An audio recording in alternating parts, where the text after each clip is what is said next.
আমি একজন class captain, এর কারণে আমার সহপাঠীরা আমাকে ফোর্স করে তাদের অনুপস্থিতিতে প্রেজেন্ট দেওয়ার জন্য। এত খুশির কারণ কি? খুব কমন পড়ে গেছে মনে হয়। লা হাওলা ওয়ালা কুওয়াতা ইল্লা বিল্লাহ। প্রেজেন্ট না দিলে আমাকে বিভিন্নভাবে অপকর্মে ফাঁসিয়ে দেয়। এখন আমার কি করা উচিত?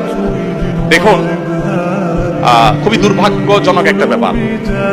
আমরা খুব হাসছি, হয়তো কমন ব্যাপার, সেজন্য। বাস্তবতা হলো,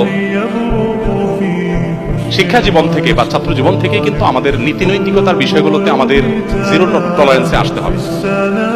আমার ছেলে এসএসসি পরীক্ষা দিয়েছে, তো মেয়েটাও দিয়েছে, তারা মাদ্রাসা পড়ে, পাশাপাশি পরীক্ষা দিয়েছে। ও যখন পরীক্ষার হলে ছিল, পরীক্ষার হল থেকে আসছে, ওর আশেপাশে থাকা সব পোলাপানকে বিরক্ত করে, এমনকি ওর স্যার নাকি বলছে যে তুমি এরকম শক্ত হয়ে বসে থাকলে শুধু হবে, ডানে বামে দেখতে হবে তো কিছু।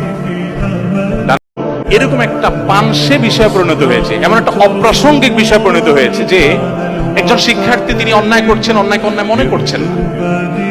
আপনি ক্লাস ক্যাপ্টেনকে বাধ্য করছেন, আপনি প্রেজেন্ট ছিলেন না, তাকে বলছেন তুমি প্রেজেন্ট দাও আমার, না দিলে তাকে নানাভাবে আপনি হয়রানি করছেন।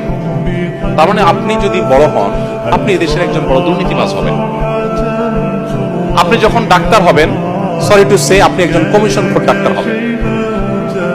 যার ছাত্র জীবনে আল্লাহর ভয় নেই, নীতি নৈতিকতার বালাই নেই, যে আমি আসি নাই, আমার প্রেজেন্ট কেন থাকবে, বরং কেউ দিলে আমি সেটাকে নিষেধ করব।